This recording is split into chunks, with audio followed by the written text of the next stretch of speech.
Hello दोस्तों, नमस्कार। कैसे हो आप लोग? सब ठीक? चलो, मैंने अपने एक पिछले वीडियो में एक फ़ोटो की बात की थी। वो था भगवत गीता का फ़ोटो। उसमें मैंने डिस्क्राइब किया था, बताया था कि उसमें चार कैरेक्टर है, चार पात्र हैं। पहला है पांच इंद्रियां, फिर मन, फिर बुद्धि और फिर चेतना, जीवन, ईश्वर, गॉड। उन चारों के बारे में मैंने बताया था कि पांच घोड़े बंधे हुए हैं, उनकी लगाम है, फिर उनको पकड़े हुए हैं और अर्जुन जी खड़े हुए हैं। ठीक। तो उससे अपने जीवन की पूरी लाइफ, जीवन की समरी समझ में आ जाती है कि जीवन क्या है। पर उसको समझने के लिए हमें एक इंस्ट्रूमेंट मिला हुआ है। मैंने इंस्ट्रूमेंट के बारे में भी बताया था आप लोगों को। वो यंत्र अंतःकरण। तो थोड़ी देर के लिए हम इन इंद्रियों और मन को भूल जाते हैं, थोड़ी अंतःकरण की बात करते हैं। अब अंतःकरण में मैंने बताया था, माइंड के बारे में मैंने बताया था, उसके भी चार पार्ट होते हैं। ठीक। मनस, चित्तम, बुद्धि, अहंकार। इन चारों पार्ट के बारे में भी थोड़ा मैं डिटेल से बाद में बताऊंगा। पहले एक पार्ट को समझने की कोशिश करते हैं।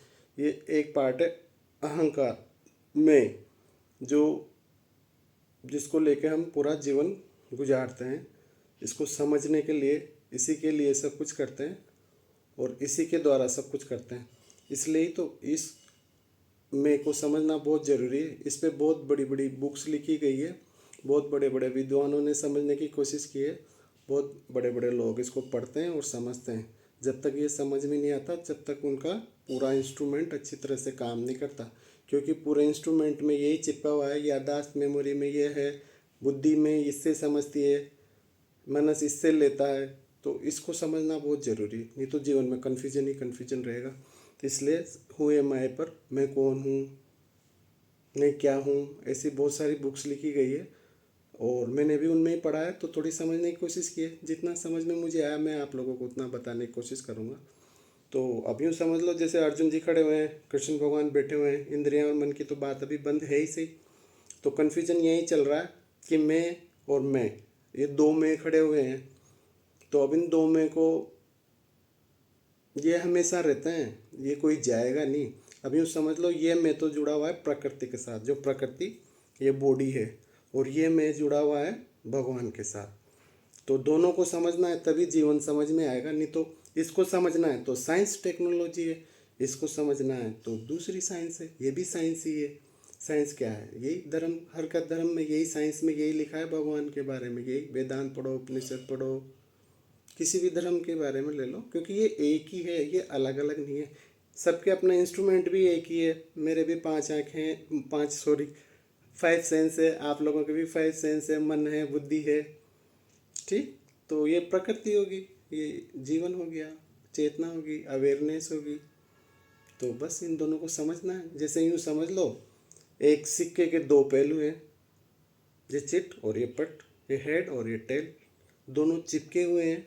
अब आप इधर से देखोगे इसको तो भगवान दिखने लग जाएंगे, इधर से देखोगे तो प्रकृति दिखने लग जाएगी। क्योंकि ये बॉडी तो प्रकृति है ना, अपन खाते हैं, पीते हैं, ऑक्सीजन लेते हैं, प्रकृति क्या है? प्रकृति है।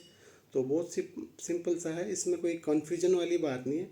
अब ऐसा नहीं है कि इस मैं को समझ लिया तो ये मैं गायब हो जाएगा, या इस मैं को समझ लिया तो ये मैं गायब हो जाएगा।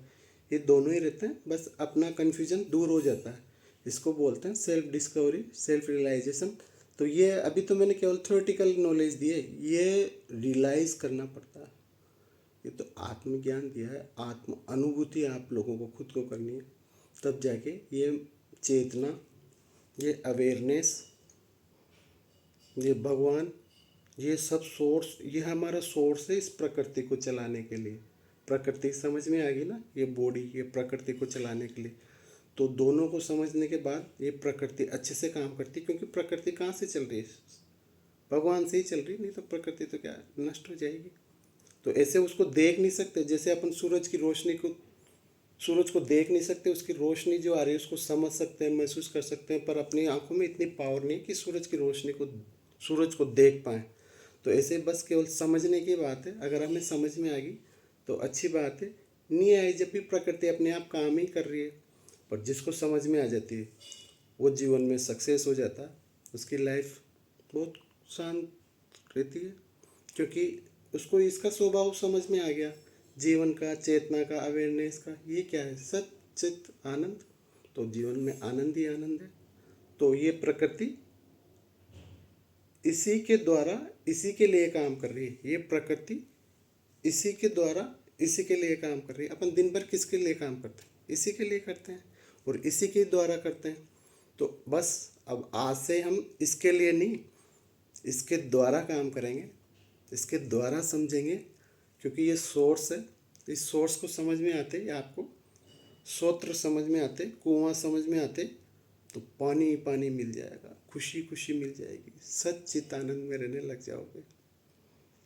बस आज के लिए काफ़ी है, क्योंकि मैं और डिटेल में समझा सकता था, पर वीडियो बहुत लंबे हो जाते हैं तो लोगों को क्या बोरिंग होने लग जाती है, और आजकल बोर कोई नहीं होना चाहता।